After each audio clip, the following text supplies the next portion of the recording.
A motion to execute the closed meeting affidavit. So moved. Second. Who's that, Mr. Johnson? Okay. You ready to vote, Ms. Bonner? Yes, sir. Voting.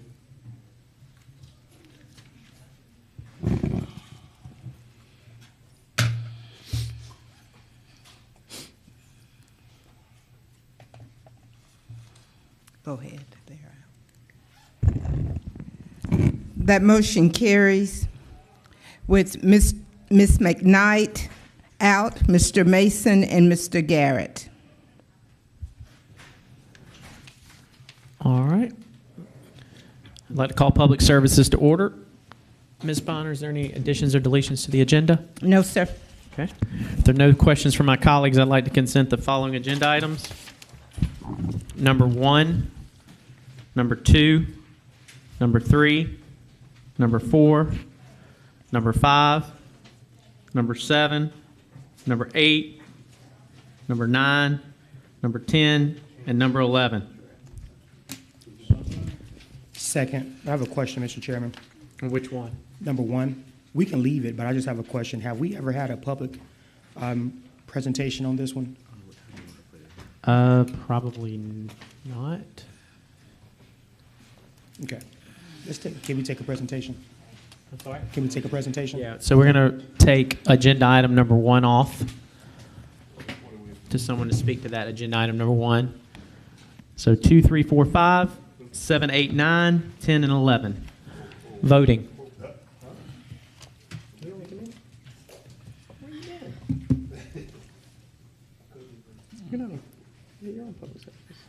Are we voting? Are you good?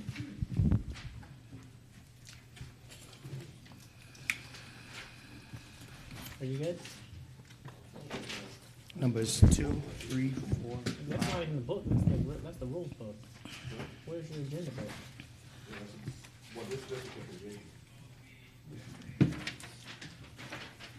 Hold for just a second, please. 3, 4, 5, 7, 8, 9, 10, 11.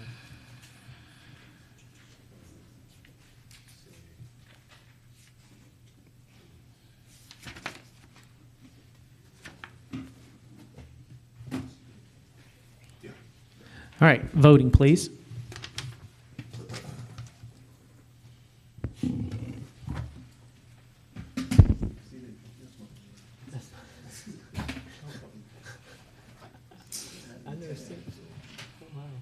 It's unanimous. Agenda item number 1, please. Item number 1, motion to approve the acceptance of the National Fitness Campaign 2022 Healthy City Grant. Director McDowell, can you speak to this? Yes. Good afternoon, Commissioners, Mayor Pro Tem. This is a grant that the Parks and Recreation Department has been awarded.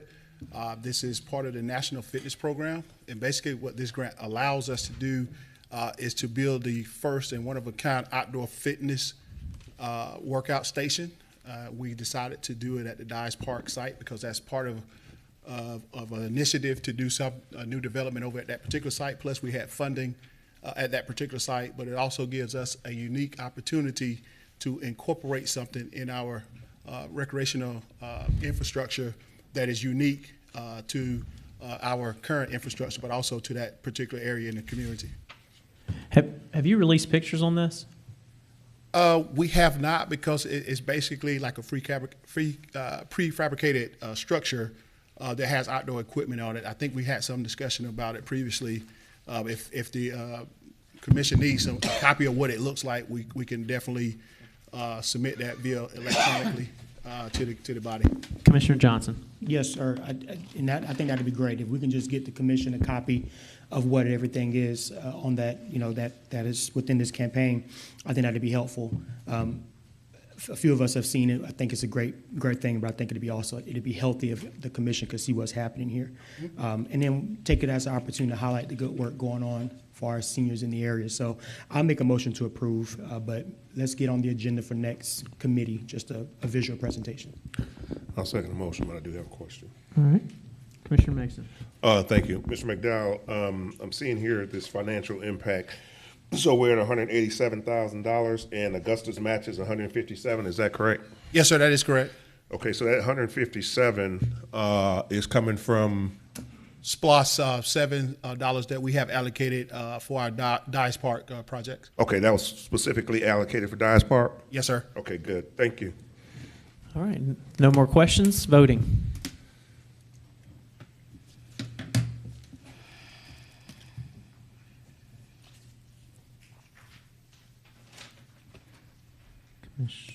That's everybody.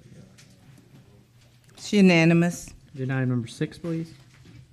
Item number 6 is a motion to approve instructing the Planning and Development Department to review and recommend updates to sections of the comprehensive zoning and alcohol ordinances as it pertains to the adult entertainment criteria.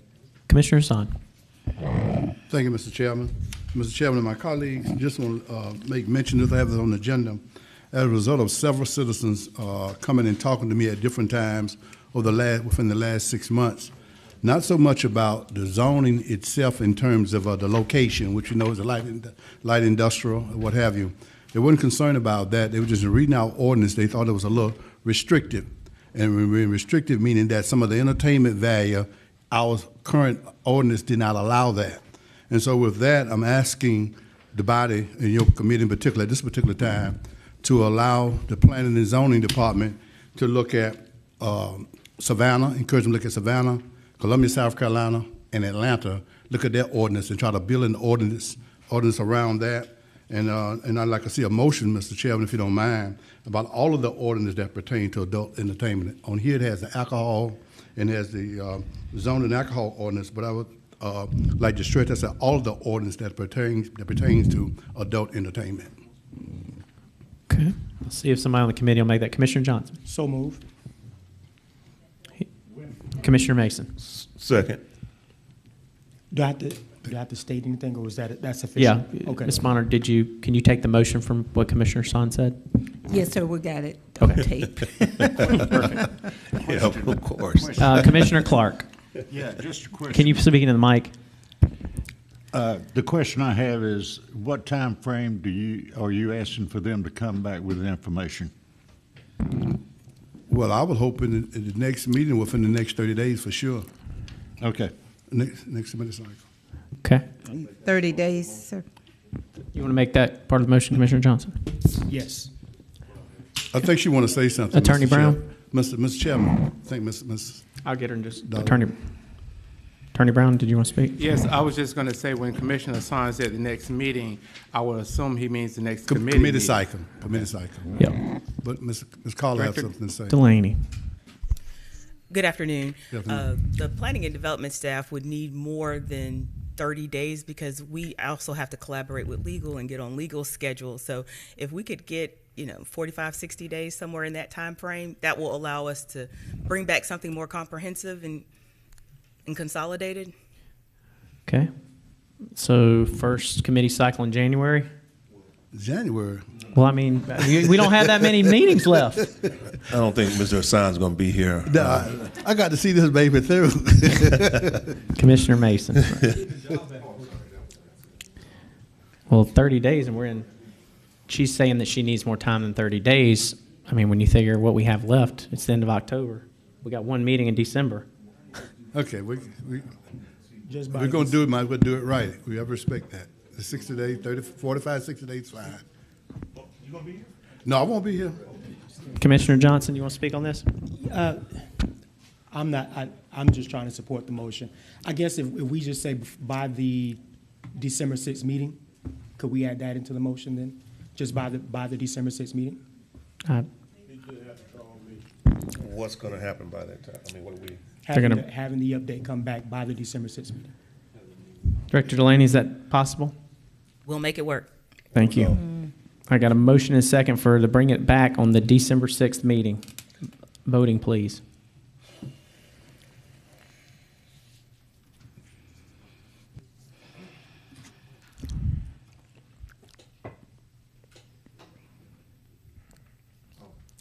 Not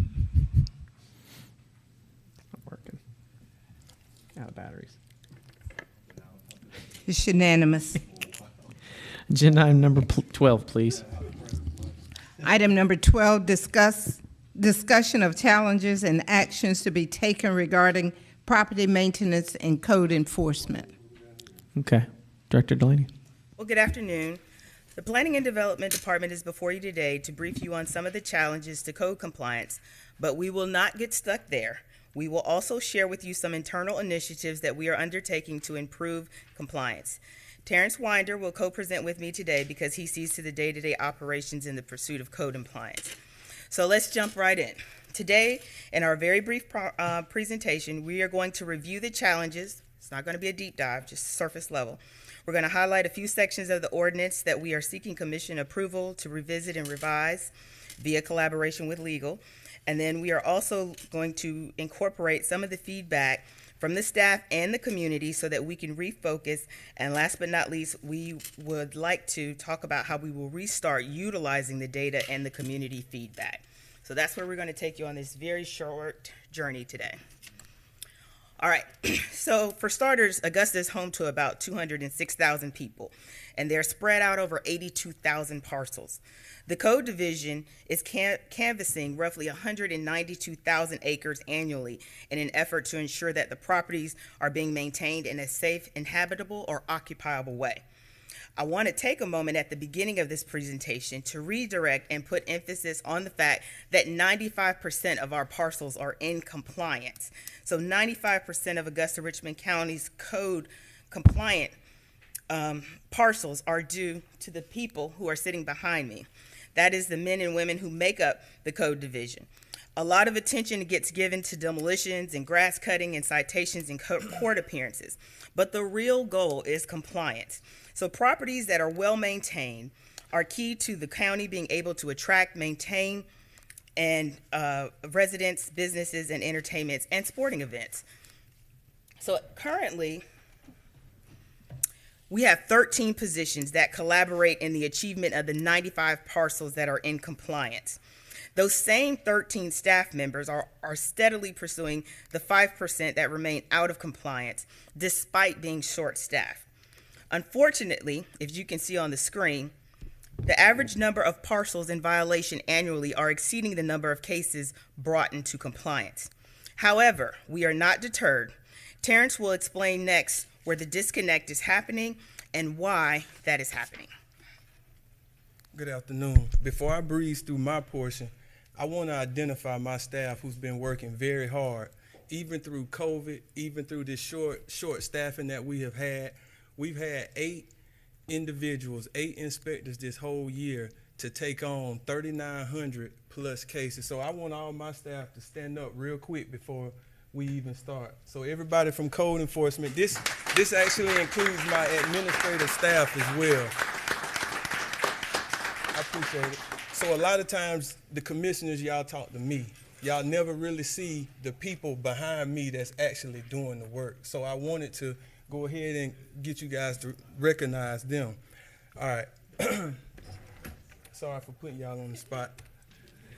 All right, so what does the caseload look like? 90% of the cases that we have this year are in the residential area, while 10% of those are in the commercial area. How can we decrease these cases? We need to have boots on the ground in these neighborhoods, community engagement, and educating the public on what we do and how we do it.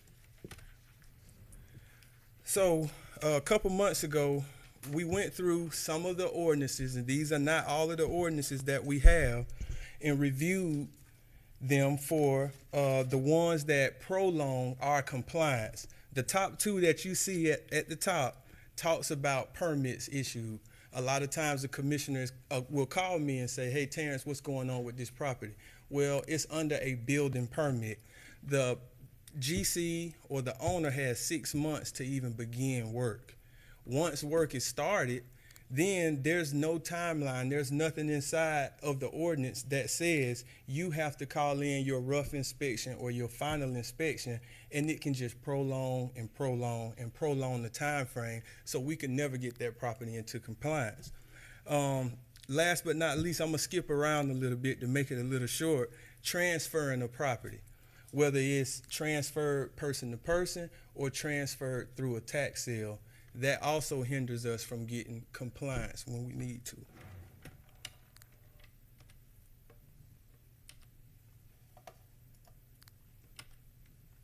Carla, you want to see what this? It's frozen. All right. Where's the remote? Right here. Let me try. It don't like me. Yeah, we froze. Yeah, it's giving us a circle. So Frozen. It's thinking. You could talk through it though. All right. The visual is nice, but we'll talk through it. So you want me to go to the Tell next them one? what's on Or? the slide. All right, so the next slide talks about refocusing on gaining compliance. In order to refocus and gain compliance, we got to figure out what are our challenges. The biggest challenges today would be our staffing. Like I said earlier, we only have 8 inspectors. So in order for us to be able to physically do more, we need more. Now, I do have some folks in the queue that I will be hiring soon. But like I said, earlier in the year, we were only operating on 7 to 8 inspectors. Out-of-town owners have always been a thorn in my side, been in my staff side. We do have that blight ordinance. The first case will be either in November of this year or December of this year. So we're gonna see how that goes. Hotel motels. You got a lot of individuals that's living in these hotels or motels longer than what they really should be staying in there. But we also know that there is a homeless issue. So what does code enforcement do, to handle that kind of situation? And last but not least is the structures that are waiting demolition. We got 300 plus properties on the books that are waiting demolition. Every year, we are getting anywhere between 60 and 80 additional orders. So how does the city handle those?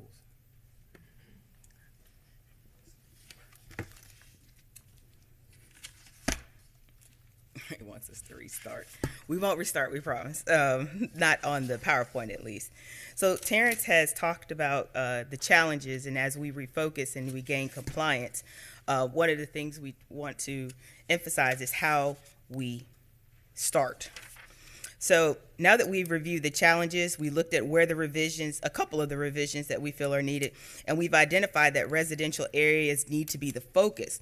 We're going to talk about very briefly what that shift looks like and how it translates into a restart. Okay, so through internal staff meetings and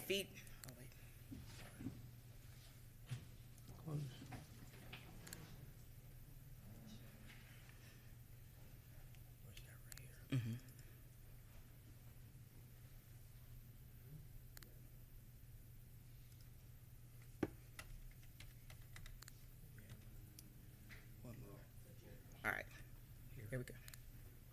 All right, so Terrence did the refocus, and so this highlights what he was speaking on. So next, we're going to talk about how we restart, and this is the emphasis on community and compliance.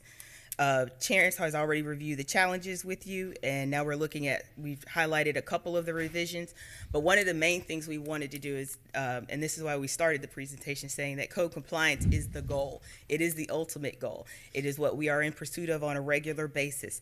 So with that being said, we looked internally at what we could do with the staff that we have.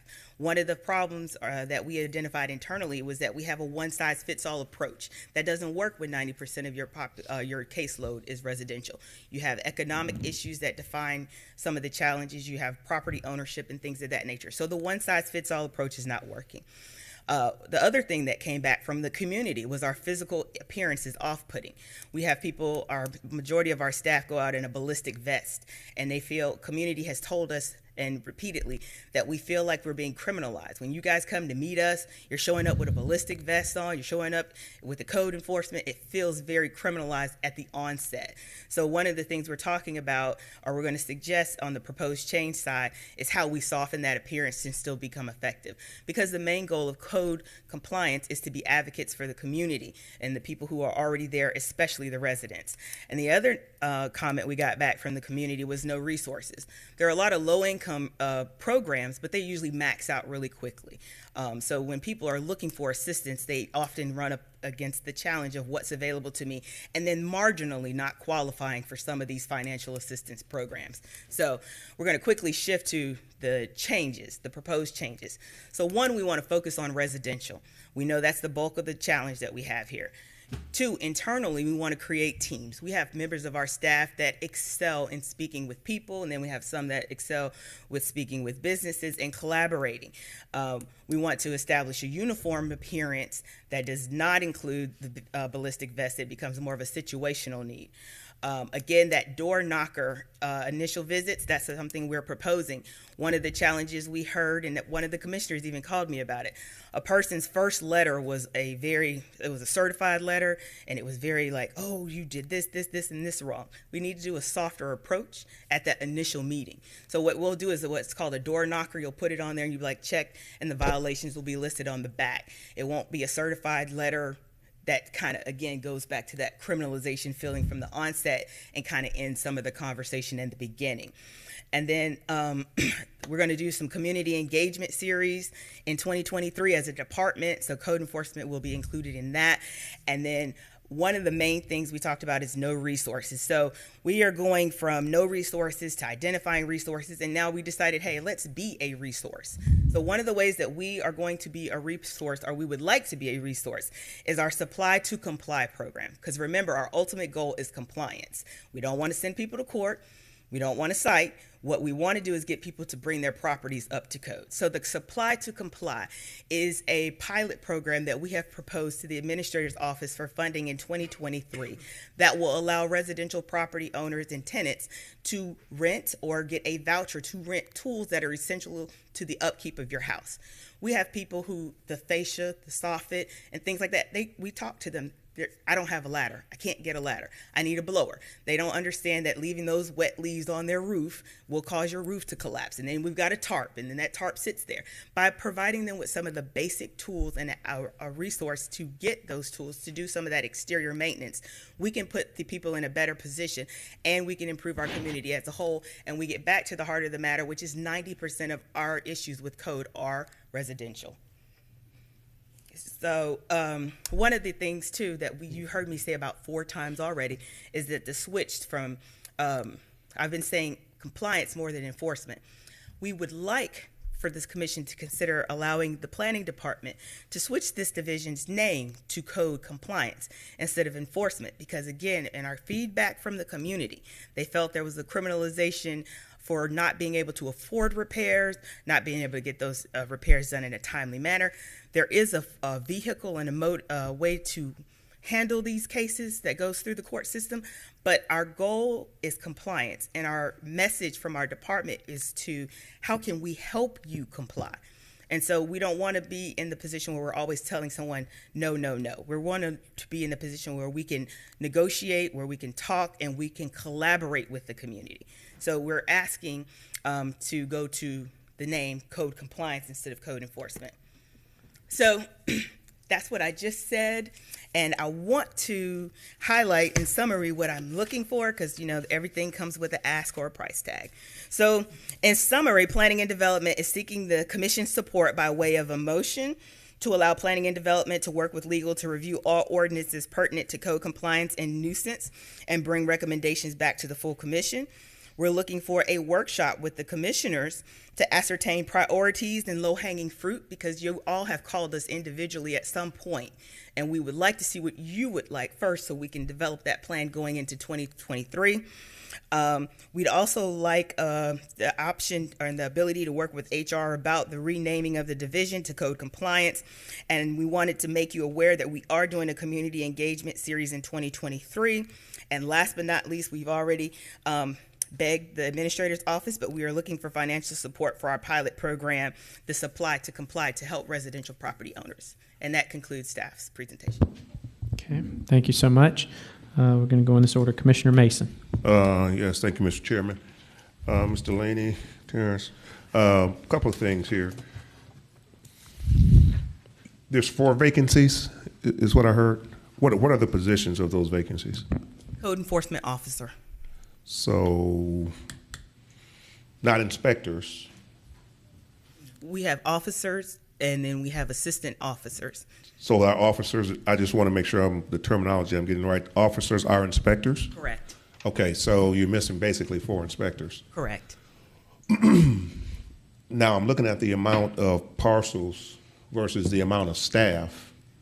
Even if you had the additional 4, it seemed like a daunting task, if you ask me. Now, my question is, though, what is the situation of the 4? Is there an issue on hiring people or qualified, or why do we have that Salary. that deficit there? Salary? We had a offer made to a qualified candidate. They emailed HR and let us know that they would be declining the position. We had another candidate previously, about 2 months ago, who accepted the position, and then after they accepted the position, they notified us that the salary was too low and they could not sustain their household, so they were respectfully declining. So we've had 2 instances in the last 45 days where an individual rescinded their acceptance because of salary. Are all 4 of those vacancy positions at the same grade? Yes. Grade? Okay. I'm going to move on to something else here. You want to be code compliance versus code enforcement. Is there a mission statement that you have for your department? Yes, sir. And would that change in terms of a change from enforcement to compliance? Would that mission statement change? We would doctor it up. We change it a little bit. I mean, because that's important to know. The heart of the matter, even in the current mission, is property maintenance. And so we would not abandon or move away from it. We'd have those change of words where it says enforcement to compliance. Okay. But the mission and the vision is the same. All right, now I'm a little concerned here with the what we're talking about, the notification process, and I can certainly understand some of the hesitancy on the residents when they see someone coming up in a ballistic vest or something of that nature, or even receiving a certified letter. However, in terms of accountability, I'm wondering, I know you're saying door knockers, but how are you really accounting for the fact that they actually received that inspection? So one of the things is identifying what types of infractions would be subject to a door knocker. If your grass is high, that's a door knocker. You wouldn't go to a place where a roof is caved in and leave a door knocker. You leave a door knocker and you send a letter. This is an in conjunction option, Okay. not only. But when you talk about low level, for instance, you can get a violation for not having your address posted. That could have been a door knocker. Sure, and I'm glad that we were able to clear that up, because I didn't want it just to be totally a door knocker situation, because we certainly have to have accountability in terms of ensuring that our residents are getting a fair shake here and fully understand what's going on. Okay, I think that's it for me. But I did not hear. I heard a dollar ask, but I didn't hear a dollar amount. For the pilot program, we've asked for $50,000 in the year 2023. Now, is that something that was thrown off in the budget already? Okay. It's in the budget. Want to make sure. Okay. Okay, Commissioner thank Johnson. you. Thank you, Mr. Chairman. I'm a tag team here with my colleague from the 4th. He started a great line of questions, and I think this is some good add-on here. First of all, thank you for bringing this to us. I know we bug you a lot about issues in the community, so seeing that you're trying to get a handle on them, it means a lot. So thank you for that. I know we've mentioned a few issues over the past few months about slumlords, and I guess for lack of a better phrase, I refer to them as repeat offenders, right? You have somebody that you would go and deal with a situation, they'll clean up, and then not even a week later, they're back in that situation. And so I hope that in doing a deep dive of these ordinances, we can address that as well. You mentioned Two things that I want to ask you about. Number one, the number of structures waiting on demolition. Do we have a number, like, on hand of the structures that's waiting for demo? I don't have the exact number, but I know it's 300 plus properties. Do you that have are an waiting. associated cost with that? Years ago, they were saying 7,500 per structure, but that is up and down. It all depends. Is it brick? Does it have asbestos?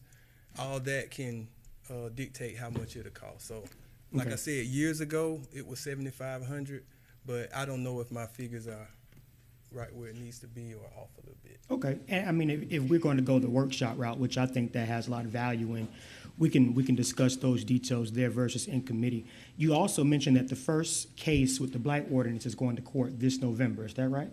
It'll be November or December. But that's the very first case using the blight ordinance? That would be the very first cases. So it's more than one case Yes, going to yes, court? it's Do you more. have a number of how many cases that may I be? think it's between 6 and 10. 6 and 10, Mm-hmm. okay.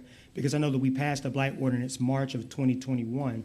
I believe it was first quarter sometime in 2021, and I've always wondered, like, what has been the gap between using that ordinance a little bit more frequently to kind of get a handle on these types of issues? Is that something that we're at liberty to talk about now, or should we wait?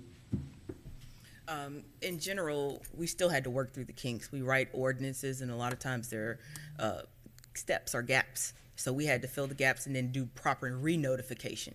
We didn't want to come out the box with old notifications. We wanted to restart that process, and that was something that we had quietly talked about. So everyone who was cited, we started the citation process over so that we could comply and we wouldn't run into the issue of we never notified them, or it's been 2 years since they were notified and suddenly they're in court. Okay, and last question is, given that the ordinance has been in place, we've attempted to use it, would you suggest, or would you claim, I guess, that ordinance may need to be amended to give us the desired outcomes that we're looking for, or is it good in its current form? I think until we get through the first few court cases, we wouldn't amend at this point. I think the biggest challenge is how we address chronic nuisance and looking at some of the state regulations that have been floated out there that have slowed us down from going in pursuit of a chronic nuisance ordinance. But again, that's the workshop conversation. Mhm. Yes. Thank you, Mr. Chairman. I'm prepared to make a motion, but I'll yield to my colleagues for questions, Okay. for further questions. Okay, Commissioner Hassan. Thank you, Mr. Chairman. Mr. Chairman, speak to Director Delaney. Director Delaney, I appreciate the information you have here, but one thing you didn't mention, of course, because your department doesn't have control over this, but my experiences has been equally to the tune of 50% when I reached out to code enforcement. There's lots of time once to go to courts, and the courts keep giving the constituent a lifeline. And so that's not a part of your presentation. That's something you have absolutely no control over, but I'm sure it has to be in your wheelhouse. How do you plan to address that part of it? So that is a big component of the challenge we have. We didn't want to, we're trying to make friends. We're trying to be advocates. We want to have that conversation in the workshop. Okay. But it is a very, very real challenge. Okay, well, great. I just want to be mindful of that, because you don't omit that, because that's a very real challenge. The other thing is, if I understand this word ballistic vest, I don't know how y'all plan to do that. If I understand what that means correctly, all of my life, I come to your home right now, I don't stand in front of your door. I just don't do it, and I don't know whether you want to remove that, or how you plan to get something that looks more user-friendly or what have you. If I think that's what you're saying here, I just wouldn't take that kind of protection away from me. Well, we don't want to eliminate it. What we're saying is situational awareness, knowing when to use it, how to use it. There have been instances where here, even in the main building, someone has seen staff going out and they're like, y'all wearing all that? So it is a level of protection for our staff that we do not want to abolish. But there is a unwritten requirement that it has to be worn in the field at all times. So again, when we workshop, we want to talk about it. We're not going to take it out. We want to talk about it, because the main goal is to make sure our staff is safe. Then our secondary goal is the compliance. You know, 'cause I think I've seen some that looks more user-friendly. You don't even realize it, you know, unless you have some kind of background and stuff like that. Find some potential something that's more user-friendly, but I would not These were abandon it. gifted to us, though. Ma'am? They were gifted to us brand new by the DA's office, so we weren't part of the selection process, but they are still very much usable and workable, and they customized them too for us. Yes, ma'am. Okay, thank you. Thank you, Mr. Chairman. Commissioner Garrett. Thank you, Chairman. And kind of tag teaming with the questions that's gone before. Historically, Director, will people comply without enforcement of some sort? The enforcement is still, what you want to remember is the compliance. When you say enforcement, we're all ending up at the same point, which is court. Court has not come off the table. But what you want to do is you want to win over as many people as possible. We're saying it's called compassionate code enforcement. Or compassionate code. So that's the terminology that's going around now. And so we're not abandoning enforcement. We just don't want that to be the priority. The priority is compliance. So you can't have one without the other. Sure. And in regards to, I think Commissioner Mason was asking about the door knocker idea. How are you going to handle that in regards to a lot of the rental properties where you have out-of-state owners? I mean, you can't really expect the renter to pass that along to the owner, because I think we all know that's not going to happen. So that still happens. That happens even now without the door knocker situation. The door knockers will actually we can serial number them. They're still, we know if there's an out of town owner, we still have that obligation. That portion is not going away. We still have a requirement to get that information captured and notify. A lot of times what we're finding out from talking to the owners of the property is that the tenant has signed a lease that they agree to do all of the property maintenance, the upkeep, and things of that nature. While that is a civil matter between them, we still cite the property owner. So that has not changed. okay, all right, thank you, Chairman. Commissioner Clark. Thank you. I've got a couple of questions, but, first, if certified mail's taking 30 days to get there, maybe we ought to think about switching to FedEx or UPS.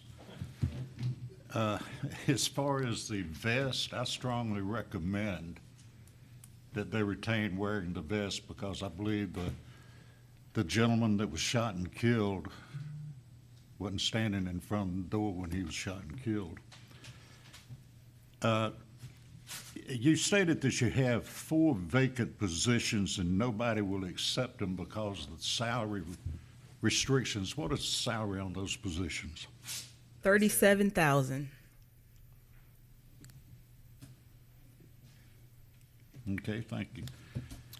And who or what process will determine what homeowners receive the financial help to bring their property in compliance? What we've proposed and put forth as part of the budget proposal is an application. We can do up to about 20 properties a month with a $200 allowance with the proposed budget. So it is the eligibility is first come, first serve. You have to be the occupant. It is not intended for multifamily, so apartment complexes, those would not be eligible. It would be single-family townhomes, single-family detached, duplex kind of situations where a person might be the owner. Okay, thank you. And the other question I had was about the door knocker, but Commissioner Garrett asked that and it was answered. I think this is a good program, but before I'm ready to go forward with it, I'd like to hear some more information and a workshop on it before I move forward on it. Thank you. Thank you, Mr. Clark. Administrator Dowse, if you could speak to, I had a couple of questions. She mentioned the $50,000 for the program, and she mentioned $37,000 for the positions in the 2023 budget. What does that look like? Is the $50,000 in or not? And then are they still at $37,000 in the 2023 budget? So concerning the supply to comply program that is proposed as a new FY23 program, which is included in the administrator's proposed budget, and concerning the salary increases, that was not included, nor was it requested by the department, but it was also not included. Keep in mind, we will have a compensation study that will be coming before you from the Human Resources Department that is expected to begin analysis and research the first of the year that should address compensation across the board. Okay. Commissioner Johnson, I'm going to go back to you for a motion, sir. Yes, sir. Director Delaney, can you restate your motion, please, that you are asking? Sure. I'm going to read it so that I say it right. So, we're looking for a motion to allow planning and development to work with legal to review all ordinances pertinent to code compliance and nuisance and bring those recommendations back to the full commission. And we're looking for the commissioners to allow us to have a workshop with them in order to ascertain the priorities of the commission. Okay, and Mr. Chairman, I'd like for that to be my motion. As stated. Mr. Chairman, I would ask that we have just a little bit more specificity to that motion in terms of the time frame for a Workshop. for a workshop, number one. And can you repeat that motion again, please? A motion to allow planning and development to work with legal to review all ordinances pertinent to code compliance and nuisance and bring recommendations back to the full commission, and then a workshop with commissioners to ascertain the priorities and low-hanging fruit. Okay, so yeah, so if we can add some days or a date to the workshop, and also include not just with legal, but with our administrator as well. I agree to that. What kind of time frame do you envision? I yield to the director to make that recommendation, or either the director or the administrator. I know we have the budget going on right now and a few other things, and so this may be we just did another date. Administrator, motions can I ago, ask so you maybe one? the first of the year. Right. Can I ask you one question Yeah. again, Administrator Dallas? I apologize, sir. Could you repeat your question? Yeah, I just want to ask you another question. You mentioned that we're doing a salary study next year. If we end up doing a salary study in 2023, because I mean, I sit here and say 37,000, that seems very low for an inspector. Would those be able to go into the 2023 budget, or like an adjustment at some point during the year, or do you envision that's a 2024? How long do this process take, I guess? So the proposed budget does have funding set aside to implement the compensation study recommendation in phases. So there is X amount set aside for increases. Okay. Okay. Well, did I ever second it? You seconded. We just didn't put a time frame on it. Can I help you with that for a minute, Mr. Commissioner? Commissioner Hassan? December Yes, 6th? To the maker of the motion, can we consider that when you hear them make the motion, they're considering the law department first and getting back and coming back with the ordinance. The motion itself has in it that you're going to do a workshop, so when they come back with the ordinance, then you set the workshop up. Well, I don't think. But you I can think leave it goes in it the in there knowing it's going to be a workshop coming. No. I think the workshop gives us The workshop for the ordinance, I would think. Yes. The Yeah, we're gonna override. the way it's read is like you're going to do your ordinance changes first, and then you're going to do the workshop. Let's not got dyslexia on this particular motion. No. We're seeking permission to review the ordinance first. Right. So part of that review would be the work session. We don't want to write an ordinance and then go back and change Okay. it after the work That's session. the way you said it. Thank So, you. yes, sir. Thank you. Mr. So I did Chairman. have dyslexia on it. I've been up here too long. Commissioner Johnson? Can I ask the administrator a question? Sure. Thank you. Madam Administrator, do you think that given all of the meetings that we have between now and the last meeting of the year, do we have time to squeeze in a workshop, or should we wait until the first of the year? And I hate to put you on the spot like that, but Hey. you're the subject matter expert right now. If you don't mind, Commissioner, I would defer this question as far as timing for the work session to the department director, as she would better understand the needs surrounding any amendments to the ordinances. Okay. Okay. Okay. So our staff would be available for a work session within the next 2 weeks Oh, We have budget sessions. legal?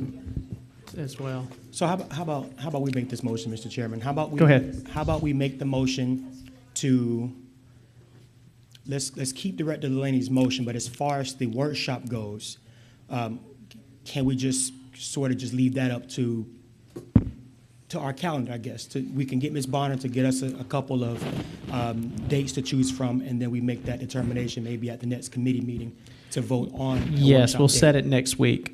Okay, We'll set the meeting date next week at this committee meeting. at this commission meeting. Okay. I got a motion and a second. Now, legal has given me some advice Okay. for clarification. They would like for me to say that what we are going to do for the work session is we're going to review the current ordinances and the changes that we think we would like to see made. This workshop will not be a visit of proposed changes. It's going to be the change, the what we have now, what you would like to see, and how you would like that implemented. That's going to be the goal of the workshop. Okay. Wording. Words matter. All right. Got a motion and a second, and next week we'll set the date. Voting.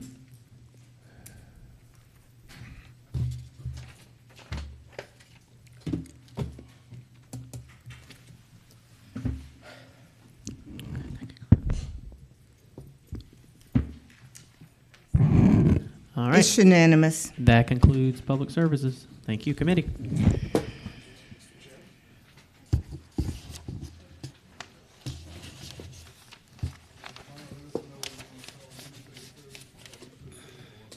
We're ready, sir.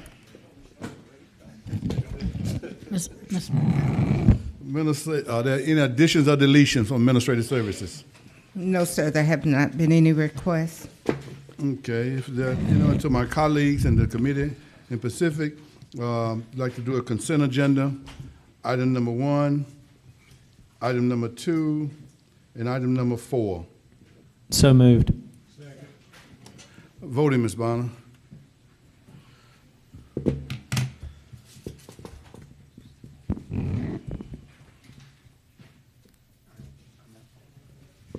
It's unanimous. Item number 3, Ms. Bonner.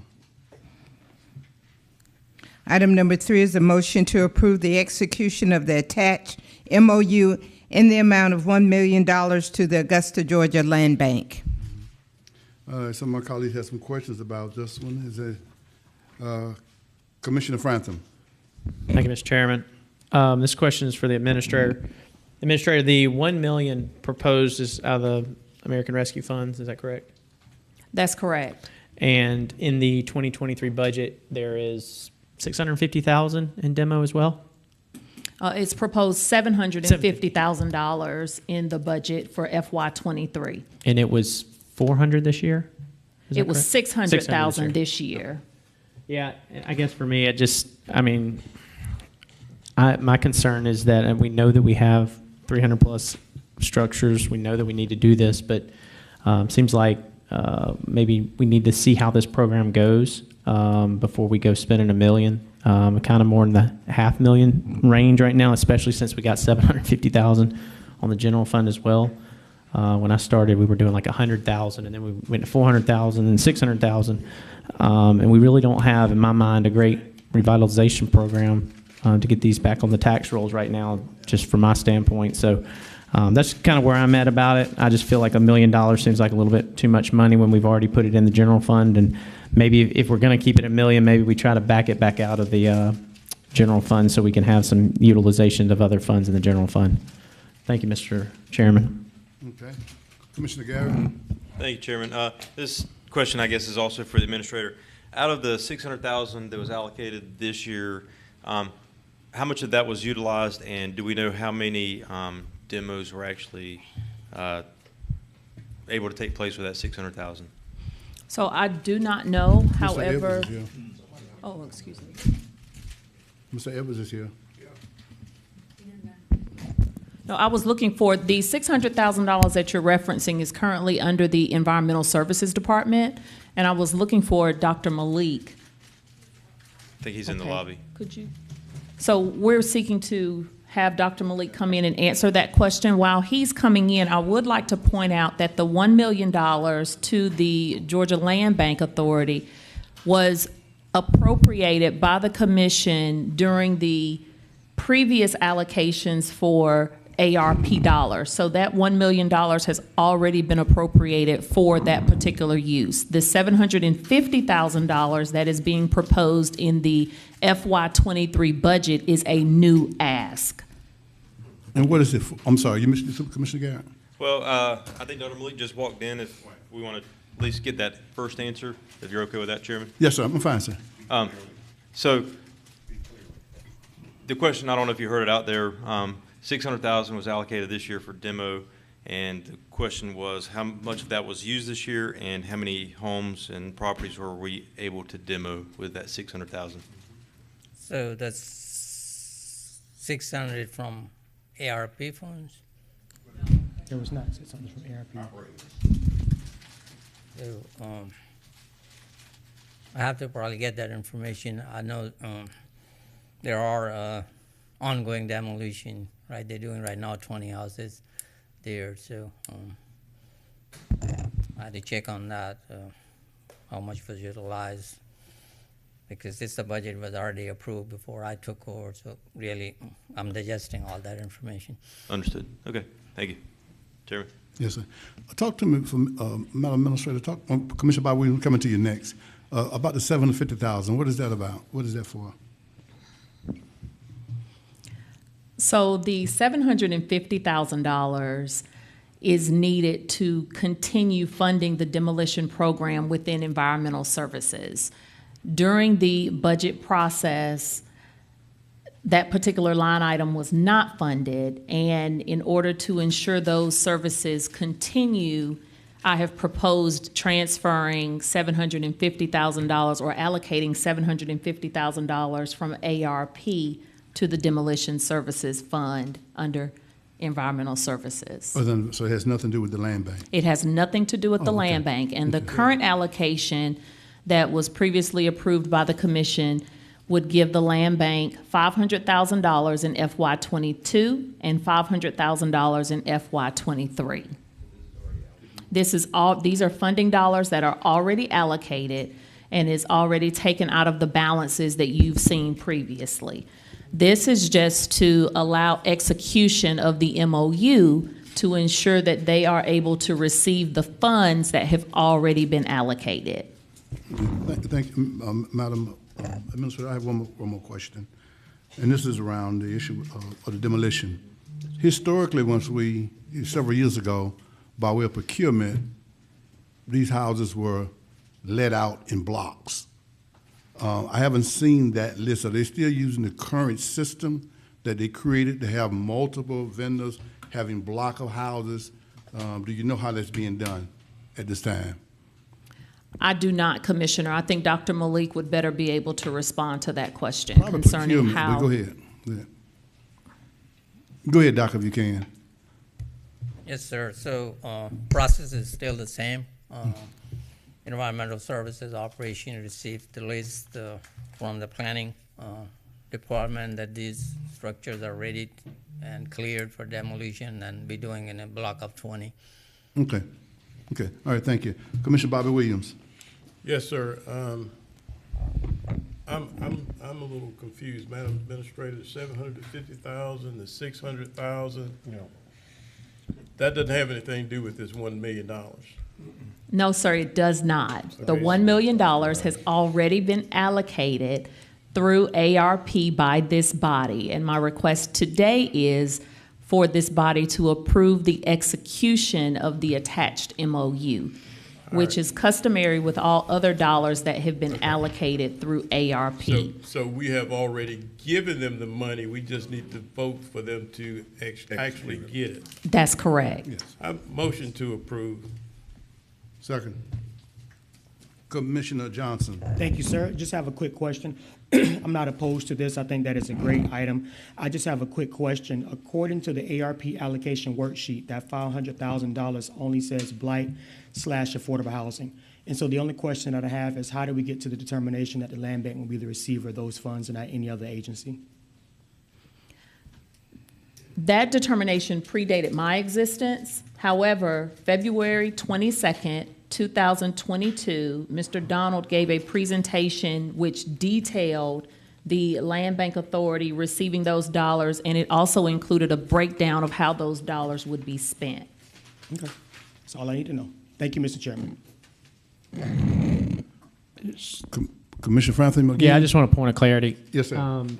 Administrator Dowse, you mentioned that we approved it, but predecessor, Administrator Donald said that this body can change anything they want to change at any time on that ARP fund. So am I wrong in that? No, that's correct. I Okay. just wanted it to be known Okay. that it was a previous approval. Yeah, so I mean, we could make the change, is my point. Like, so, okay. All right, thank you. Thank you. Commissioner Clark? Yes. The administrator made the statement that there was a list of how these funds were to be spent by the land bank.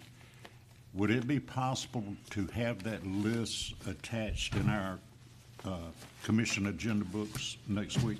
Sure. Thank you.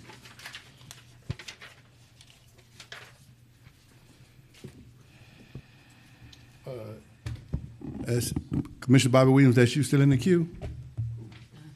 That probably a mistake, but we need to just go to. Okay, is that it? Voting, Ms. Bonner?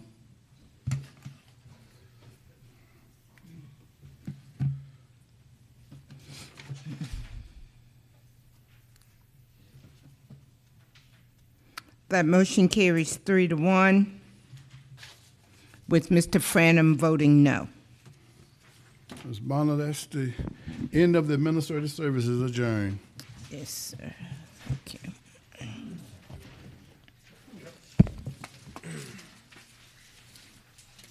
Ms. Bonner, I am ready when you are.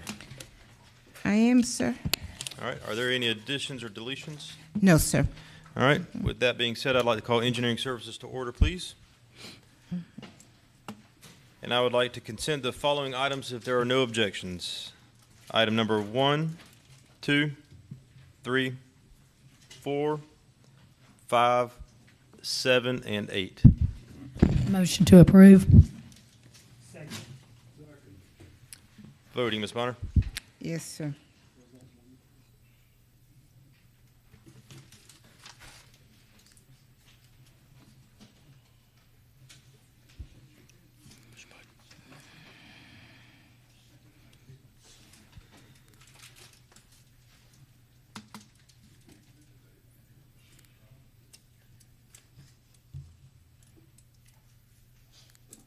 Mr. Son.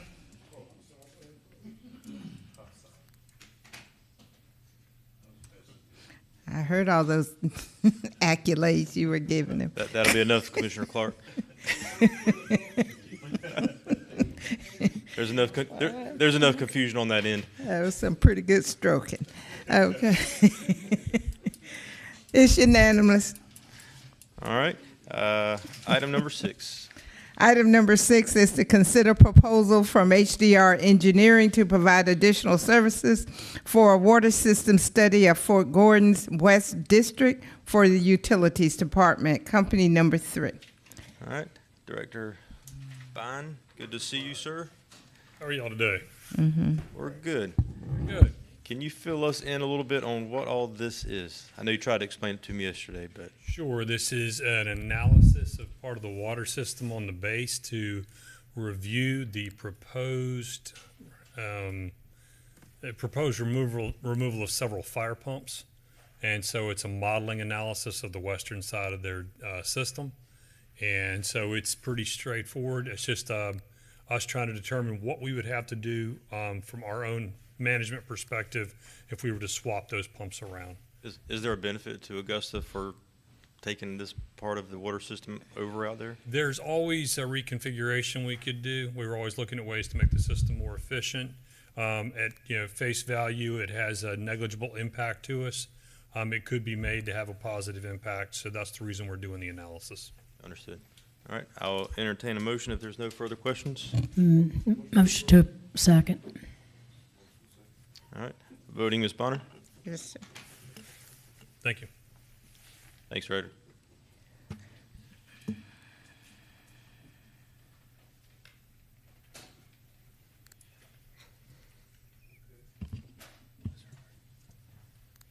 It's unanimous. Thank you. And item number 9. Item number 9 is to discuss the Fifth Street decommission bridge. Commissioner Hassan, I believe this is all yours. Thank you, Mr. Chairman. To my colleagues, we all realize that we know that the Fifth Street Bridge has been changed from a vehicle bridge to a pedestrian bridge. We know the city of Augusta has put $11.5 million in it to welcome the world, to take advantage of that opportunity to walk across the Savannah River and to enjoy the beautiful scenery. We've gone so far as of special events to have people to be able to rent the bridge on special occasions. With that, one of the concerns that we have really is that the bridge was previously known as the Jefferson Davis Bridge, and I'm asking this body to change the name of the bridge to the Freedom Bridge. The reason I'm asking something as the Freedom Bridge is because I'm not asking a person's name. That can get very testy sometime, and that can be a long, drawn-out process as a result of choosing an individual's name. So I said the Freedom Bridge is something that we all aspire to have no matter what station we are in life. And so I'm asking my colleagues today to change the name of the bridge to the Freedom Bridge. The bridge is owned by the city of Augusta. I've had a conversation with the mayor from North Augusta because the bridge expands to South Carolina, as we all know. And in speaking with him, he's let it be known that North Augusta and South Carolina has no ownership in that bridge. And so I'm putting in the form of a motion to change the name of the bridge to the Freedom Bridge. All right, can I entertain a second? And Commissioner, would that also replace the sign that's currently on there? Oh, absolutely. Anything that signifies Jefferson Davis, that we remove it off the bridge. Even on both sides of the bridge there's engraved in stone there, in marble, to that as well. All right. And we have a motion and a second. Voting, Ms. Bonner? Yes, sir.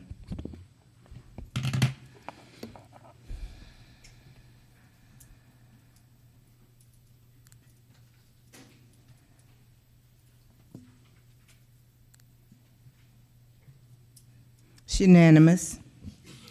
All right. If there is no further business, I'd like to call engineering services to a close.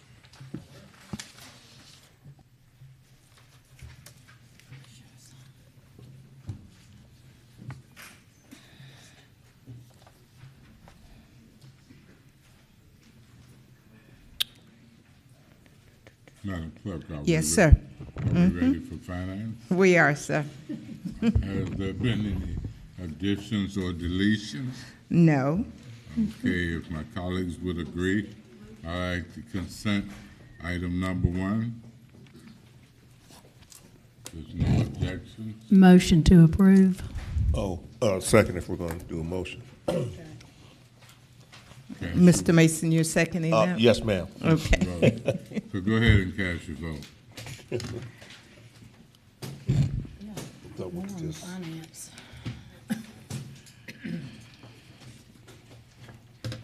It's unanimous.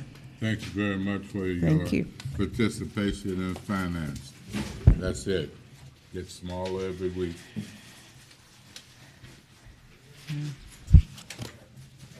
Mr. Clark, you ready? Already. Is there any additions or deletions to public safety? No, sir. Call public safety to order. Would like to make a motion to consent item number 1 without objection. So, second. We have a second. Voting, please.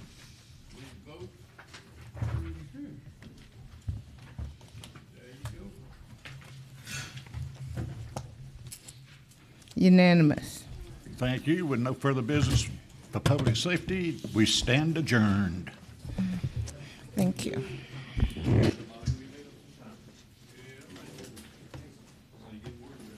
Ms. Bonner. We'll be back 10 a.m. tomorrow morning here.